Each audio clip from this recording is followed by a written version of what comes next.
vamos a empezar, ya se han inaugurado esta mañana las jornadas libertarias, las 26, y esta tarde inauguramos las charlas, que este año ya sabéis que son solo 2 días, hoy y mañana en octubre, y después tenemos la presentación y el concierto en nuestro local el sábado durante todo el día. Si alguien no se ha apuntado, todavía se puede apuntar.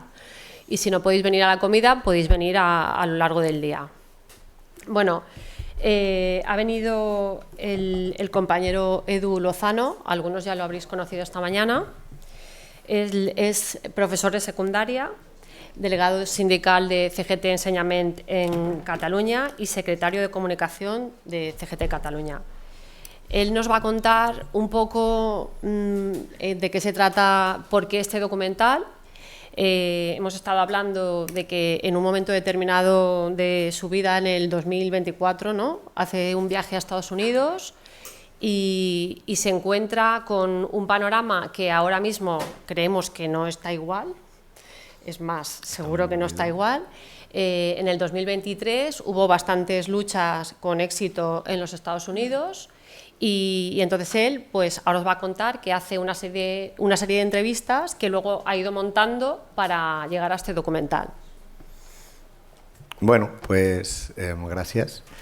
Primer de tot, agrair a CGT València per convidar-me a presentar aquest documental, que sí, bueno, neix una iniciativa personal en un moment donat, perquè a base de llegir notícies i veure coses per les xarxes i tal, de com estaven donant-se un seguit de victòries en Estats Units en els últims anys, des del 2021, 2022, 2023, i clar, a mi això em va cridar molt l'atenció de dir, hòstia, a la cuna del capitalisme, que el país que més té com polítiques més...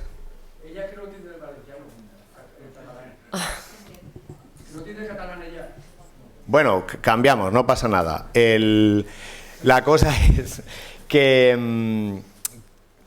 que se ven una serie de victorias y dije, pues me gustaría ir a ver, a conocer qué es lo que está pasando en Estados Unidos. Un poco, pues me llamó mucho la atención y aproveché que había un congreso sindical en Chicago, donde se juntaron 4.500 trabajadores de diferentes sindicatos, que luego si queréis podemos hablar un poco de esto después, y a partir de ahí pues como armé un viaje contactando con diferentes sindicalistas de diferentes sectores y a base de hacer entrevistas pues fui aprendiendo qué es lo que había pasado, con los sindicatos, cómo funciona el sistema sindical en Estados Unidos, que es muy diferente al de aquí, que la primera parte del documental explica un poco el funcionamiento y luego va haciendo como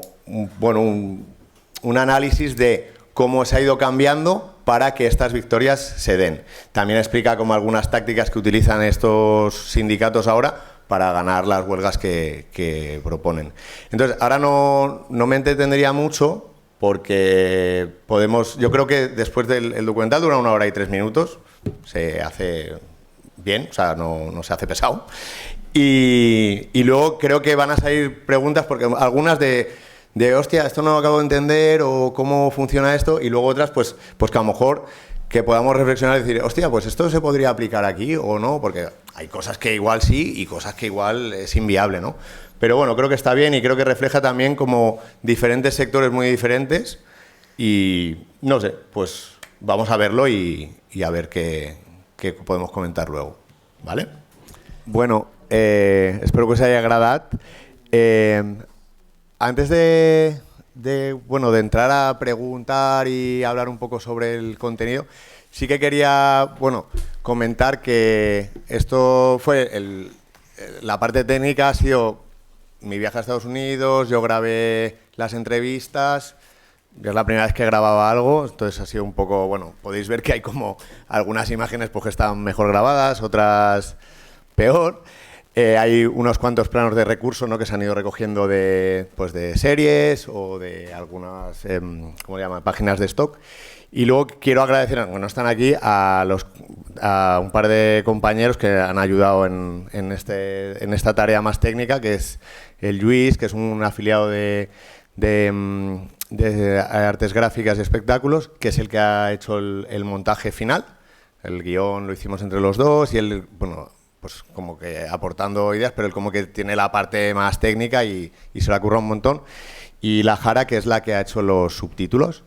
Y bueno, como para agradecerles también, porque le han dedicado muchas horas, sí que hemos sacado estas camisetas para financiar un poco y darles ahí pues una aportación por todas las horas que han echado, que la estamos vendiendo a 15 euros. Si alguien quiere colaborar, pues ahí están, que es el título del documental, y la frase final, que es la que, bueno, con la que acaba el Sean Fein, que como que, bueno, pues una frase bastante empoderadora y que por eso decidimos poner ahí en el final del documental, porque creemos que el discurso, que apela mucho a la clase trabajadora, a la unión, pues creíamos que tenía que salir. Vale, dicho esto, hago una pequeña comentario y podéis lanzar preguntas. Como habréis visto, el documental al principio explica un poco el funcionamiento de la ley, ¿no?, las leyes laborales y la manera de sindicarse que hay en Estados Unidos. Y entiendo que a lo mejor en todo lo concentrado que está haya muchas dudas y sea difícil de entender. A mí me costó como unos días acabar de entender algunas cosas. De hecho, hoy he detectado que hay un pequeño fallo en los subtítulos, mira que lo he visto veces, porque habla de que los convenios se tienen que negociar empresa por empresa, pero en realidad es centro de trabajo por centro de trabajo. Aclarar esto, que cuando dice, aquí no tenemos, primero que se llaman contratos. Cuando dicen contract, no es el contrato que a ti te hacen a nivel personal con la empresa, sino es el contrato como convenio de esa empresa, ¿no?, de ese centro de trabajo. ¿Qué puede ocurrir aquí? Que tú estés trabajando en Amazon en Filadelfia y en tu centro de trabajo haya un sindicato, porque así se ha votado allí, pero en Texas tú estés trabajando en Amazon y no haya un contrato, o sea, no se haya votado una sindicalización de esa planta, y entonces, aun siendo la misma empresa, tienen condiciones laborales muy diferentes. Aquí ocurre algo similar, ¿no? Tenemos el Estatuto de los Trabajadores, los convenios sectoriales, y luego es verdad que puede haber convenios, ¿no?, lo que le llaman otra actividad, ¿no? Puede haber convenios provinciales, ¿no? No es lo mismo el convenio de Metal Madrid que el convenio de Metal de la provincia de Barcelona. Pero es verdad que aquí aún es como mucho más complicado, porque hay una serie de derechos laborales que, si no existe ese sindicato, no los vas a tener. No, o sea, el punto de partida es mucho peor. Y una de las cosas que me explicaron los compañeros de allí es que, por ejemplo, los estados más conservadores, que son los estados del sur, tienen un índice de sindicalización mucho más bajo que los estados del norte.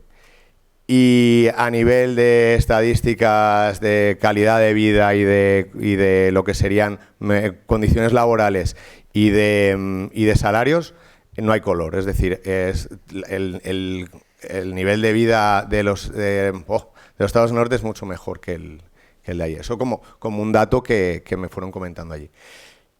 Hecha esta aclaración, ¿queréis comentar alguna cosa de las cosas que han ido saliendo? ¿Tenéis alguna duda?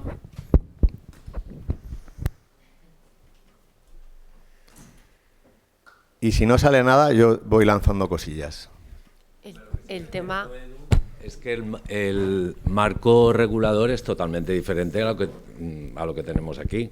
Digo, el marco regulador, lo de, por ejemplo, el Estatuto de los Trabajadores, ¿no? Allí no hay ninguna disposición que regule derechos laborales digamos, por sí mismo, ¿no? Sino que los derechos se consiguen a través de la creación de sindicatos en el ámbito de empresa, y a partir de ahí va creciendo, ¿no?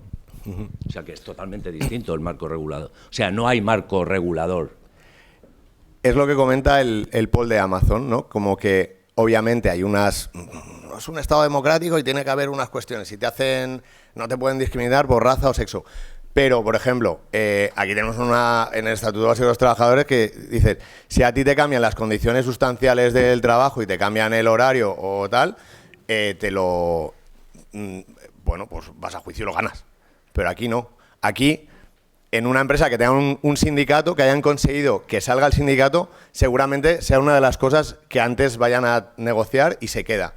Pero que, no sé, por lo que me fueron comentando, los sectores de hostelería son los que más precarios están y donde menos había sindicalización.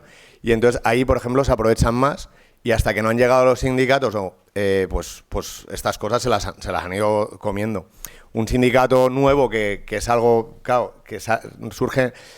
Bueno, como habéis visto, claro, son todos sindicatos corporativos, ¿no? Los de los ferroviarios, que aquí también los tenemos, pero aquí tenemos sindicatos de clase. Nos guste más o menos UGT, comisiones, son sindicatos de clase, ¿no? Nosotros también lo somos, pero allí no hay esa tradición.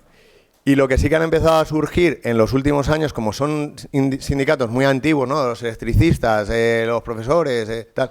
Ahora, nuevas empresas crean sindicatos de empresa, ¿no? Entonces están los sindicatos de Amazon, sindicato de Starbucks, que eran sectores que estaban totalmente desindicalizados.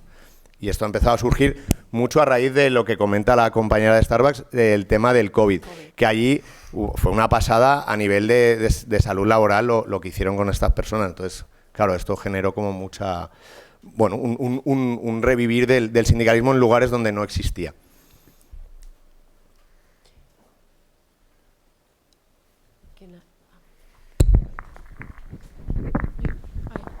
Hola, a ver, dos cosas. Una apreciación que me ha gustado mucho y es que el trabajador de UPS, el de Teamstars, ha dicho que ellos tienen, todos los sindicalistas de Teamstars tienen puesto por contrato, entiendo, al entrar en su sindicato, que un camión de ellos no puede atravesar un piquete, una línea de piquete. Y entonces yo eso no lo sabía, pero me parece súper interesante. Porque es verdad que en el momento que paremos... Bueno, el sindicato de camioneros de Estados Unidos es uno de los sindicatos más potentes de allí. Y es verdad que en el momento que paremos realmente el transporte por carretera es que se para todo un país por completo. Entonces me parece súper interesante. Pero luego tengo una pregunta porque me ha surgido una duda. Y había una mujer que no recuerdo cómo se llama, morena, así con el pelo por aquí, que estaba hablando de que estaban en fábricas, y habían tenido ya huelga en 3 fábricas diferentes. Eso es lo de... La de Michigan creo que era, o... Sí, Michigan, Ohio... Ahora explico, sí. Sí, y entonces, ella lo que estaba diciendo era que habían ganado ya por allí y tal, y que estaban en casa esperando a ver que los líderes sindicales anunciaran cuál era la siguiente fábrica que iba a entrar en huelga. Y entonces que estaban toda la gente allí en su fábrica como muy nerviosa y demás. Y entonces cuando anunciaron su nombre como que se pusieron todos muy contentos y fueron allí y fueron al local sindical porque sabían que a partir de ahí empezaba la huelga. Entonces eso me ha chocado un poco porque al mismo tiempo están diciendo es que los sindicatos somos los trabajadores, somos nosotros. Ya, pero al mismo tiempo me estás diciendo que tiene que venir o yo lo he entendido mal, que tienen que venir de arriba quien anuncia, quien hace huelga. Entonces ahí me ha chocado un poco porque no puede ser que estemos diciendo que el sindicato somos la gente de base, pero luego vengan los jefes a decir, y yo me entere que hay una huelga porque la anuncian, o sea, que hay una huelga en mi empresa porque la anuncian bueno, mi empresa no, perdón, en mi fábrica, porque la anuncian, no sé dónde la anunciarían. Entonces, por eso, perdona, que a lo mejor lo he entendido yo mal. Yo ahora, no, es que tienes parte de razón, pero ahora te aclararé un poco. ¿Querías comentar? Sí, yo quería comentar que esto... Desde el desconocimiento he estado leyendo estos días precisamente este caso que creo, no sé lo que le vas a contar, que no es exactamente que te avise, es que se organizan por cierres puntuales y van como presionando así. Entonces, cuando a ti te llaman es porque te toca a ti, porque creo que dentro de la táctica es un poco... Yo también le quería preguntar porque son modos de operar diferentes a los nuestros. Ha contestado un poco la compañera. os pongo un poco en contexto de esta lucha en concreto.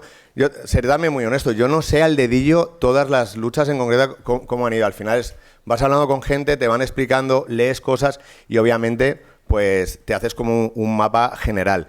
Pero básicamente, cuando comienza el documental se habla no, Jimmy Hoffa no, mentira. Este es de los Teamsters, me he liado. Se comenta de que los grandes sindicatos históricos, el UAW, los trabajadores de la automoción, es uno de los sindicatos más grandes y más potentes en principios de siglo. ¿Qué ocurre? Pues que entra el tema de la burocracia, el tema de la corrupción, todo esto, y al final están más al lado de la clase política que de los trabajadores. ¿Qué ocurre? Que un montón de gente, entre ellos el Sean O'Brien, que es el último que sale, que habla del libro, es una generación de sindicalistas que dicen esto hay que darle una vuelta. Y consiguen presionar organizándose uno a uno, hablando entre ellos, pero claro, estamos hablando de un país de 350 millones, o sea, 50 estados, ¿no? Poco a poco consiguen cambiar la dirección general de ese sindicato y empiezan a organizar como la gente de base para que haya ¿cómo le llaman? Un miembro, un voto, porque antes pues no sé cómo eran las votaciones, serían pues por estados, algunos tendrían más, otros menos, y al final como que consiguen democratizar esto y mediante asambleas deciden hacer una estrategia. ¿Cuál es? Cuando ellos ya ven que su salario lleva congelado durante años, en las tres grandes empresas que son General Motors, Ford y Stellantis, que son grupos muy grandes que yo ahora no me lo sé de memoria, pero todas las que conocemos a nivel, yo que sé, Chrysler, Jaguar, no sé si el Renault, un montón de estas que están dentro de ese compendio de empresas que al final son todos los coches que se fabrican en Estados Unidos, deciden ponerse en marcha para conseguir una mejora salarial para todos sus trabajadores. ¿Qué ocurre? Que inventan una estrategia de decir, hombre, si nos ponemos todos en huelga el mismo día, pues a ver lo que duran. Entonces, ellos apostaron un poco por decir, vamos a hacer una huelga, pues yo que sé, en el estado de Massachusetts, me lo invento, y tal, y entonces empiezan a negociar, sale en la prensa, la negociación, pero si nos das esto, no sé qué, bueno, vamos a esperar un poco a ver qué nos ofrecen. De repente, en otro estado, que ya en realidad ya está como todo como muy, muy esquematizado, ahora os vais a poner en huelga en el estado de Missouri. Entonces, como que tú vas manteniendo todo el rato la tensión en diferentes empresas y en diferentes plantas. Y de esta manera tú consigues mantener una huelga en el tiempo para que se esté hablando todo el rato. Y bueno, es la estrategia que utilizaron y es la estrategia que funcionó. Entiendo lo que dices, porque dices, hombre, pero si a mí me han dicho que... Pero al final esta persona ya es parte y ya sabe que la estrategia va a ser hacerlo escalonado. Un poco, esta sería la respuesta.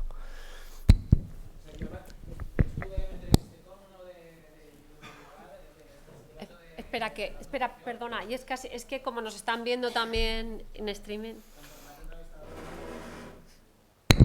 Vaig entrevistar l'estiu del 2024 amb un del WE i em va explicar això i em va explicar una mica els entresijos de la qüestió, i la moguda és que un, és el que dèiem abans, que és un màrqueting, que és un espectacle a la vaga, perquè són yanquis i estan com una campana i ho fan així i tal, i dos, també hi havia l'efecte sorpresa, saps? Perquè no podien acumular estocs, no podien... Llavors era en plan, ells sabien quines vagues estaven preparades, hi havia com una bossa, era un sorteig, com la loteria, la ruleta, i sortia un paper i tenien com trucat al sorteig perquè sabien quines vagues estaven més preparades per fer una vaga dura i llavors deien, però podem fer vaga a les 57 fàbriques dels Estats Units, i llavors treien un paper i deien, pues avui toca el que ha dit i llavors estaven connectats amb una càmera els del sindicat d'aquella fàbrica de Boston i això engorilava els que toqués era com un gustazo que et toqués fer vaga a la fàbrica, saps? I engorilava aleshores a altres fàbriques que igual no estaven tan preparades, però està una mica amanyat el sorteo, saps? O sigui, només hi havia a la bossa les fàbriques que estaven preparades per fer vaga.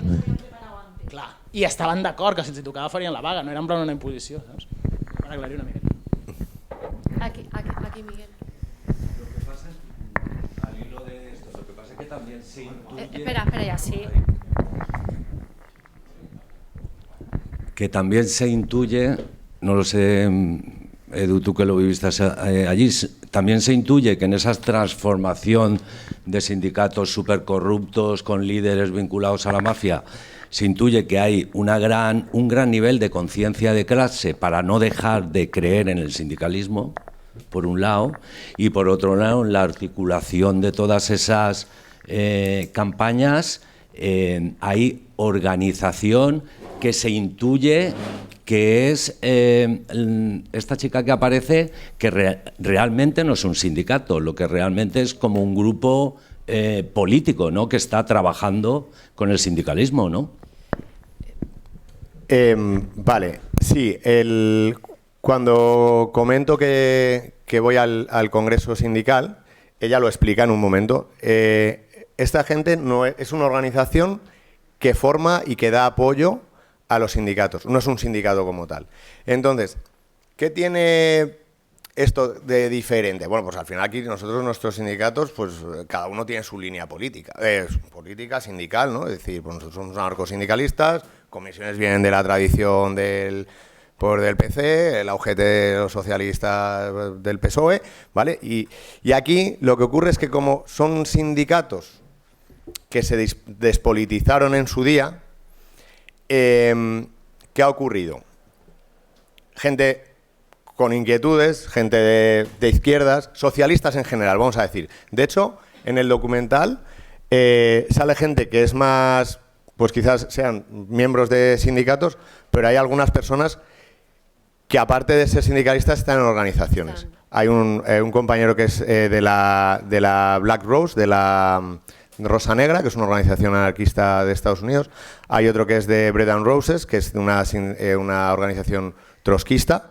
Es decir, son gente de extrema izquierda que dice, yo aparte de mi organización política, yo creo que tengo que aportar mis conocimientos y mi militancia a los sindicatos. ¿Para qué? Para transformarlos. ¿Para qué? Para que no vuelva a haber sindicatos corruptos. Y entonces luego la Ellen, que es la persona mayor que se dedica a esto, sí que son como una organización que lo que hacen es como poner en contacto a gente, les forman, en plan, oye, mira, pues ¿cómo conseguirías hacer un sindicato en este centro de trabajo que no hay nada? Pues mira, lo importante es hablar con los trabajadores de tú a tú. ¿Cómo va subiendo la temperatura? Podríamos hacer el paralelismo de una charla que ha hecho, por ejemplo, el IRU, ¿no?, que da como consejos de cómo funcionan las cosas. Pues ellos, pero luego a la vez te ponen en contacto con gente, cómo tratar con la prensa, ¿no? Al final es gente pues que lo hace a nivel voluntario sin estar dentro del sindicato. Y luego en los sindicatos eso ¿cómo te diría? Se ejecuta, ¿no?, como estas ideas. Y bueno, pues supongo que con mayor o menor acierto. Pero sí, no son un sindicato como tal, sino son gente pues militante. Vale, a mí me ha quedado un poco de visión de que estamos hablando de grandes empresas. Lo que me gustaría saber un poco es cómo se organizan en las pequeñas empresas, lo que decimos aquí, donde no son comités de empresa, donde están los delegados sindicales, si se organizan, no sé si un poco habéis indagado de eso. Y luego también, aparte de que si ahí se han formado sindicatos, como son pequeñas empresas, si esos sindicatos tienen a compañeros de otros sectores que les apoyan en su movida, en sus historias y en sus reivindicaciones. Si hay algo de eso, o aquí estamos hablando un poco de grandes empresas, por lo que yo estoy viendo. Pues, Miguel, siento decirte que no tengo mucha información, porque la verdad es que en el mes que estuve, al final contacté con pues, los sindicatos donde a mí ya me había llegado que habían habido grandes victorias, ¿no? Pues en Las Vegas o en los hoteles de Los Ángeles o California, o las que hemos comentado antes. Entonces, no lo sé. Yo lo que sí que sé es que estos sindicatos que trabajan por sectores, ha llegado un momento que dices, hostia, yo en mi lugar de trabajo no tengo sindicato. Vamos a hacer porque haya uno. Entonces, suelen llamar a la puerta del sindicato del sector, pero se dan cosas raras. Porque, por ejemplo, UAW, la de la automoción, se puso en contacto con toda la gente que trabajaba en las universidades, en Nueva York, por ejemplo. ¿Y por qué? Pues porque no había, a lo mejor, o las personas que empezaron como a indagar, pues tendrían un amigo o conocerían a gente que eran de UAW, yo qué sé, o sí, amigos suyos, y dijeron, oye, que nosotros queremos montar un sindicato aquí y no hay uno de profesores. Pero a lo mejor sí que hay uno de profesores en Chicago o hay uno de profesores en Massachusetts, pero en Nueva York no hay. Entonces, contacta con ellos, les ayudan y al final crean como una especie de franquicia que al final es UAW, que no tiene mucho sentido. Entonces, sí que sé que hay algunos sindicatos como que apoyan a otros sectores que no son el suyo como para generarlos. Pero me sabe mal porque no sé mucho cómo consiguen hacerlo en empresas pequeñas.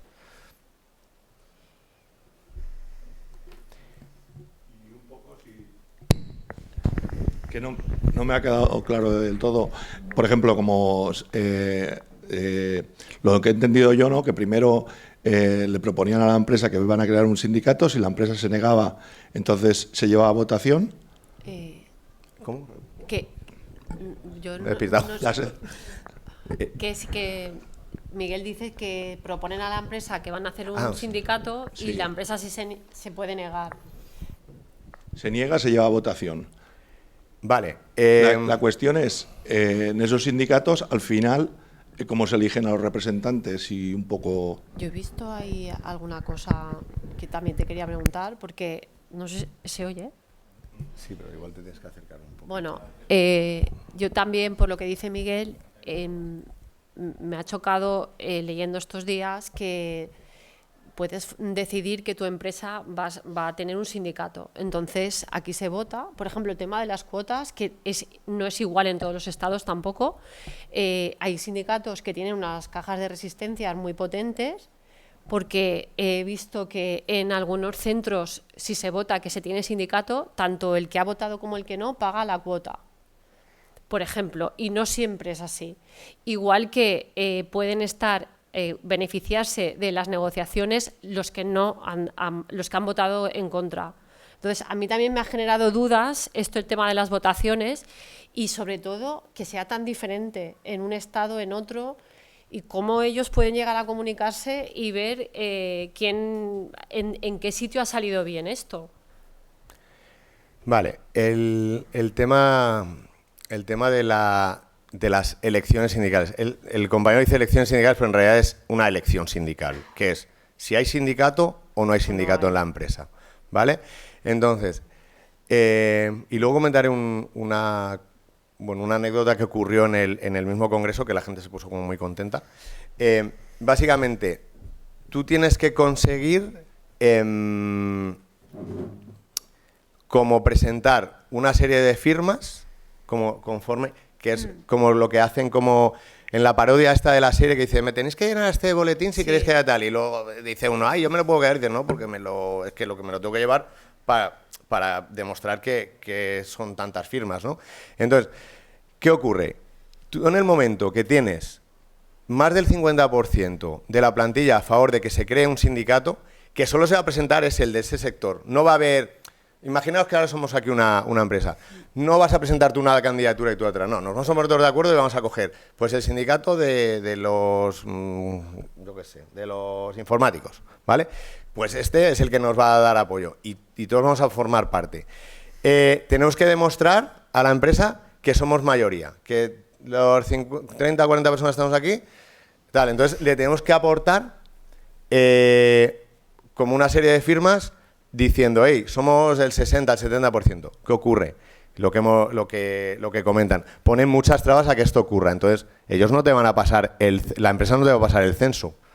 Porque, claro, tú dices, un almacén de Amazon, dices, hostia, a lo mejor hay 2.000 personas trabajando, pero no lo sabes. Tienes que empezar como a hacer tus cálculos, tu contaje, no lo sabes. Entonces, y en esto tú esto lo presentas.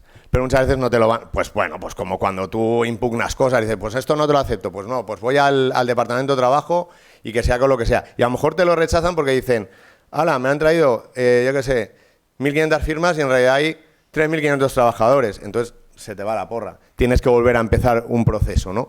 Entonces, si te lo aceptan bien y si no, pues ahí está como el proceso de votación, ¿vale? Lo que decía Coti, una vez en la empresa se ha asumido que va a haber un sindicato, eso te lo van a descontar de la nómina. Los que han votado a favor y los que han votado en contra, que es con el reo. ¿Qué mierda? Bueno, pues igual que todos pagamos impuestos, pues aquí como que un poco te lo comes, ¿no? Pero esto es un poco lo que defiende un poco este documental. Es que en Estados Unidos es muy importante estar sindicado, porque aunque no sea un sindicato anarcosindicalista o lo que quieras, los beneficios que tienes en el momento que estás sindicado no hay color con las empresas que no lo tienen. Entonces, y por acabar, claro, pero y tú decías una cosa, que es verdad que hay estados que tienen una regulación que se llama, por ejemplo, creo que le llaman el right to work, que por las características de este estado, como están redactadas las leyes laborales allí, pues no te la tienen por qué quitar. La norma es la otra, pero como allí son 50 estados, ya sabemos que es que hay cosas tan diferentes en Estados Unidos como que en un estado hay pena de muerte y en otro no, pues en estas cosas hay algunas variaciones. Pero la norma es esto, que te lo descuentan y tú ya formas parte del sindicato. ¿Qué ocurre? Que al final, aquí más o menos, cuando tú convocas una huelga, tu sección sindical, si ya estás en CGT, tú vas a secundar la huelga. Pero aquí, claro, no te asegura, porque tú tienes a lo mejor toda la empresa está afiliada, pero no significa que todo el mundo vaya a querer hacer la huelga, entonces tienes que hacer como ese trabajo de convencer igualmente. Y después algunas anécdotas dentro de todo esto anécdotas, cosas que me han parecido que no tienen regulación, que eso no sé si en España podría pasar. Por ejemplo, en grandes cadenas de supermercados, que leí un caso que los charcuteros se sindican y entonces la empresa no puede ir contra ellos y lo que hace es cerrar las charcuterías y venderlo todo en bandejas. ¿Qué pasa? Que lo puedes llevar a juicio, sí, pero ellos van diciendo que supermercado por supermercado hay un problema de fontanería en uno por lo que tienen que cerrar, otro. Entonces esto en el tiempo se dilata y mientras tanto esos trabajadores ya no tienen trabajo, han perdido el puesto.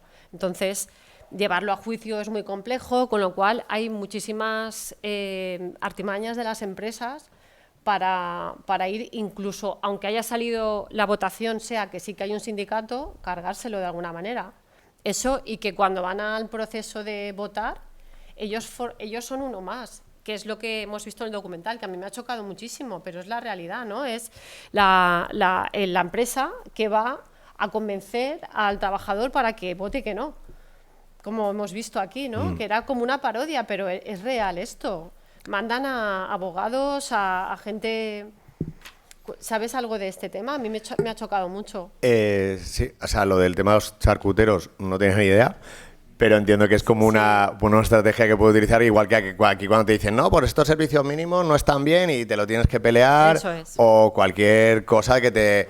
Jolín, hemos tenido casos de a CGT de denuncias nos meten amenazas, coacciones... por hacer tweets y cosas, bueno, que al final cada uno utiliza sus artimañas, ¿no? El lawfare que le dicen ahora, pues ahora vosotros estáis organizados, pues nosotros os vais a cagar que os vamos a freír a denuncias para que estéis entretenidos con el tema judicial y no estéis haciendo acción sindical. Claro, esto al final yo creo que forma parte del ser de la patronal. Pero con el tema este de estar... Claro, tú aquí tienes libertad sindical. Tú te puedes afiliar al sindicato que quieras y puedes montar sección sindical o no. Y si tienes alguna cuestión, pues te organizas o pides asesoría y tal. Allí, como que la empresa se lo juega todo a uno. Es decir, si me meten en el sindicato, ya me lo quedo. Me lo voy a quedar. Y voy a tener menos beneficios que ahora, porque van a empezar a luchar cosas, ¿no? A luchar condiciones laborales, a luchar salario, etcétera. Entonces van a dedicar mucho dinero a que esto no ocurra. Entonces, estos Union Busters, que serán los revientasindicatos, es gente que pone la empresa una especie como de pues, cursos de formación que te empiezan a explicar cosas para convencerte. Al final, supongo que en Estados Unidos ocurre lo mismo que aquí. ¿Cuál es el porcentaje de afiliación de la clase trabajadora aquí en el Estado español? Pues es bajo, la verdad. No hay mucha gente que esté... ¿Alguien lo sabe? Si cogemos todos los sindicatos. Iru, tú, el 30%. Vale. Pues allí entiendo que pasa lo mismo. Hay un montón de gente... ¿Y por qué es? Bueno, porque hay gente que no confía en los sindicatos, o ay, yo no me quiero gastar dinero en esto por lo que es una tontería, da igual. Pues allí pasa igual. Si a ti te ponen a una persona, aquí es porque paso o porque desencanto, pero si a ti te viene a la empresa, igual que te viene el sindicalista a decirte, te tienes que organizar, te va una persona diciéndote, buah, lo que quiero es quitarte el dinero, estos son unos mentirosos, esto no va a ocurrir, no sirve para nada, o son unos woke, o lo que quieran decir, si a ti te desmovilizan, pues claro, la empresa le interesa tener gente contratada para desindicalizar las empresas. Y esto lo que cuentan es que en Amazon es muy fuerte. En Amazon han dedicado mucho dinero a hacer esto, ya no solo abogados, sino también pues gente que te la infiltran, rollo, pues uno que es un currela, un currela cualquiera, que empieza a despotricar, pero que está al lado tuyo currando, ¿sabes? Y bueno, como pues eso son estrategias que utilizan. Sí.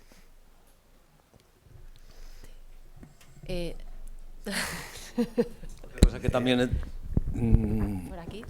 tengo yo, ¿qué nivel de, porque sale también en el documental, qué nivel de vinculación hay entre las luchas sindicales y las luchas sociales en Estados Unidos? Porque aparece, ¿no?, que hay vinculación con los sindicatos de inquilinos. Los guionistas. ¿No? Entonces, ¿qué nivel hay de vinculación entre ambas luchas?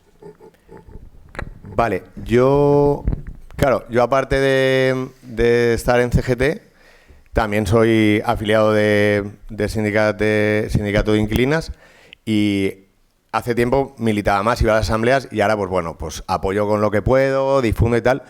Pero entonces a mí lo que cuando yo fui a Estados Unidos también me interesaba mucho la lucha por la vivienda, porque es verdad, lo cuentan un poco, al principio también sirve para contextualizar, que los pisos están carísimos, ¿no? Entonces sí que he querido hacer como un guiño, porque conocí gente, en Los Ángeles, estuve con gente del sindicato de inquilinos de Los Ángeles, me explicaron diferentes luchas. En Los Ángeles hay un movidón, ya lo habéis visto, con el tema de los sin techo. Esto viene de los años 30, pero es que hay un barrio entero de gente viviendo en la calle. De hecho, bueno, es que en Estados Unidos hay mucha gente viviendo en la calle. En el estado de California es una pasada. Pero es que ese barrio en concreto es como... bueno, es sí, pues gente... pues los años 80 aquí, pero de descampados de yonkis... pues así. Y luego gente pues con problemas de salud mental y todo lo que conlleva esto, ¿no? Entonces, sí que yo he ido hablando con gente y al final, bueno, como que la intentan vincular sobre todo en el tema de las luchas salariales y el tema de bajar los alquileres. Yo conozco gente que me hablaba de esto, pero es verdad que no te puedo decir cuánta vinculación hay en concreto. Yo sí que lo he querido reflejar porque me parecía interesante y porque, bueno, que creo que para contextualizar todas las luchas de subida salarial era interesante. Carmen. Pues nada, yo solo quería agradecer el documental y hacer una reflexión personal porque hablamos mucho de los yanquis o de cómo nos manejan, pero creo que también, igual que ellos a lo mejor no saben dónde está España y nos reímos bastante, pues qué conocimiento tenemos nosotros de lo que es Estados Unidos y todos sus estados. Y, por ejemplo, me estaba alucinando de cuando dices, aunque solo sea de un sector, cómo son capaces de poner a tantos estados a lo mejor para organizar una huelga y organizarse. Quiero decir, es como si nosotros hiciésemos una huelga no en el transporte público en Valencia, sino que la hiciésemos no en España, sino en toda Europa. Entonces, pues de agradecer que veamos otras realidades, que incluso con el marketing y que a veces nos hace gracia estas cosas de los yanquis, qué cosas hacen, pues que son alternativas y son maneras de sobrevivir y también sobreviven a muchas cosas o intentan llevar sus peleas. Y yo personalmente, porque también, igual que ellos nos creemos que no tienen ni idea de lo que pasa aquí, yo creo que nosotros tampoco tenemos mucha idea de lo que pasa allí, de cómo llevan sus luchas lo mejor que pueden, con todas las diferencias que podamos tener. Y muy de admirar me parece, pues eso, una capacidad, por ejemplo, de estar montando en todo un sector y ponerse de acuerdo, que a lo mejor lo primero que podemos pensar es, ostras, si les llega cuando tienen que hacer la huelga y resulta que están organizados a nivel de todos los estados de Estados Unidos. Me parece flipante también. Quiero decir, algo que ni me había imaginado y que bueno, son cosas que están, incluso pues a lo mejor hasta podemos aprender algo de los yanquis, porque todos no serán los cabezas que vienen aquí a desmontarnos también la vida a nosotros. Pues nada, muy bien. Yo como reflexión, mucho que aprender también, ¿no? Que no solo son ellos los que tienen que saber dónde está situada España. Pues sí, es que, bueno, una de las motivaciones para mí era esta, ¿no? De repente como leer tantas cosas de como, jolín, cuántas victorias, y digo, en realidad, yo creo que tenemos una idea de Estados Unidos de que allí no se mueve nadie, de que, bueno, que hay una despolitización enorme, y entonces me llamó tanto la atención que obviamente tú cuando ves un documental o lees un libro de algo, incluso de cosas históricas, todo está magnificado, ¿no? Porque al final es como, hostia, me estoy quedando con la parte buena. Obviamente habrá un montón de lugares donde no están sindicados, es lo que digo, los estados del sur es un drama. De hecho, se me olvidó comentar la anécdota, cuando estaba ocurriendo este proceso el Congreso, están en medio de una votación de una planta de Volkswagen en Tennessee, que es de los estados del sur. Y entonces era como, bueno, en estos días sabremos si consiguen que en la planta de Volkswagen tener sindicato. Y ocurrió. Entonces la gente era como una super victoria, todo el mundo súper contento. Que luego a veces dices, joder, que tiene un sindicato. Que yo ahí cuando estaba no entendía. Y luego a medida que vas viendo dices, bueno, ya veo la importancia, porque es verdad que es un lugar donde no, bueno, hay mucha despolitización, porque los estados del sur son más conservadores, y entonces es como una pequeña victoria, y al final yo creo que todas estas cositas, pues sí, podemos aprender. Creo que hay cosas que es muy difícil, porque al final ellos tienen una cosa, la cosa mala es esta, ¿no? Como que si no tienen sindicato, se comen un montón de mierda. Pero tienen una cosa buena, que tienen una unidad de acción. Nosotros al final, cuando tú vas a una empresa, ya no solo tienes que pelear con la patronal, es que tienes que pelear con el resto de sindicatos, que a veces yo no sé qué es peor. Entonces, claro, tú si puedes montar una estrategia a medio plazo diciendo, pues nos vamos a hacer una huelga escalonada, claro, si te tienes que debatir con comisiones, con GT, que directamente ya no quieren hacer la huelga, como para encima plantearles de si lo hacemos escalonado o si se ponen en huelga 3 días unos y 7 8, o sea, como... Claro, montar una estrategia en este contexto es mucho más difícil. Pero bueno, yo creo que hay cositas que sí que se pueden rescatar. El tema de, lo que se comentaba de la solidaridad, que lo has comentado tú, de los... Al final esto, pues aquí yo creo que en la CGT lo tenemos ganado. Es decir, es una cosa que entra dentro de nuestro ADN, ¿no? Es decir, nos da igual de qué sector que seas, que ahí vamos a estar. Por ejemplo, me hace gracia, por eso pusimos como diferentes... ejemplos, ¿no? Las negociaciones con 130 y pico personas. Hostia, yo no sé hasta qué punto esto tú lo vas a poder hacer. Pero sí que tú puedes pedir ciertos recesos. Si tú de alguna manera consigues, no sé cómo, generar una serie de... y decimos, vamos a hacer un receso, lo consultas. Toda la gente que esté como conectada en ese momento, mediante cosas así a nivel como de telemático, y nos tenéis que decir qué veis de esta opinión. Tú al final estás democratizando también la negociación, no lo estás dejando en manos del comité de empresa. Bueno, pues es una manera de democratizar las negociaciones. Es complicado, pero yo creo que depende de cómo se podría hacer en algún caso. O el tema de, me hace gracia lo de la huelga, bueno, ya habéis visto. Sí, ya habéis visto que es todo como en las películas. O sea, van así. O sea, yo fui a un piquete y van todos. Es que es muy gracioso porque nosotros, yo qué sé, te pones ahí con la pancarta y das unos gritos o haces cortas una calle, y ellos no, se ponen en la puerta de la empresa con los palos estos a dar vueltas. Lo de UPS. Y mucho rato, además. Sí. Mucho rato. O sea, estuve en un piquete muy guay en un hotel y entraban dentro. Era gracioso porque... y es que estaban... En la recepción había unos papelitos diciendo sentimos las molestias a los usuarios, tal, porque están en huelga esta gente, tal. Y había un paquetito con tapones para los oídos, para que los usuarios puedan poner... Pero estaban ahí todo el rato. Y esto, por ejemplo, era un ejemplo de lucha que era eso. Dice, esta empresa tiene 70 hoteles en todo California. Pues vamos a ir uno por uno haciendo la huelga. Y hasta que no se consiga en no vamos a la siguiente. O bueno, a veces se ponían 4 o 5 a la vez, ¿no? Pero bueno, pues son estas pequeñas estrategias que las pueden hacer por la idiosincrasia concreta de las leyes laborales de allí. Es que en el documental aparece, por ejemplo, lo de en Las Vegas. Sí, Las Vegas y Los Ángeles. Claro, sí. En Las Vegas, como han conseguido, un logro grande es tener un permiso de maternidad, ¿no? Que sale aquí. Estas es las profesoras de Massachusetts, creo. Sí. La de Las Vegas es lo del tema de la... El luto, el permiso de luto. Sí, pero son dos cosas. En Las Vegas lo que comentaba esta mujer, que lo he querido reflejar, porque lo explicaba, joder, es que tiene seguro médico para 8 personas, sí. Pero es que a lo mejor es lo que decimos, en otro hotel, en otro estado, no lo tienen. Y en ese, porque tienen la unión esta, se han sindicalizado ahí, que es lo que dice, esto lo consiguieron hace años la generación de mis abuelos. Pero la gente se sindica, bueno, entra a trabajar ahí. Y luego han conseguido como mejoras salariales también, pues no sé si fue en el 2022 o así.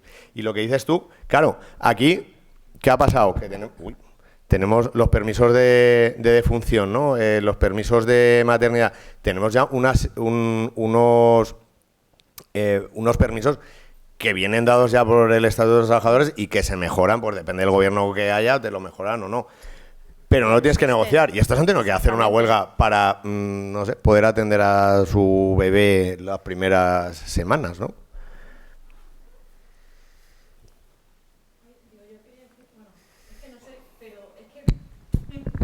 Perdona, gracias. Es que me ha resultado muy curiosa que cuando habéis preguntado el porcentaje de afiliación, que nadie lo supiera. Y bueno, no tiene nada que ver con el documental, pero por explicar un poco el contexto, que no me lo he sacado de la manga, es que hace unos años, 4 o 5 años o 6 años, estaba leyendo sobre el modelo sindical noruego, bueno, noruego y nórdico en general, que es completamente diferente al estadounidense y al español. Y entonces allí tenían unas tasas de afiliaciones del 80 al 85%. Y entonces, por curiosidad, fui a ver la tasa de afiliación en España. Entonces, por eso sé que rondamos más o menos el 30%.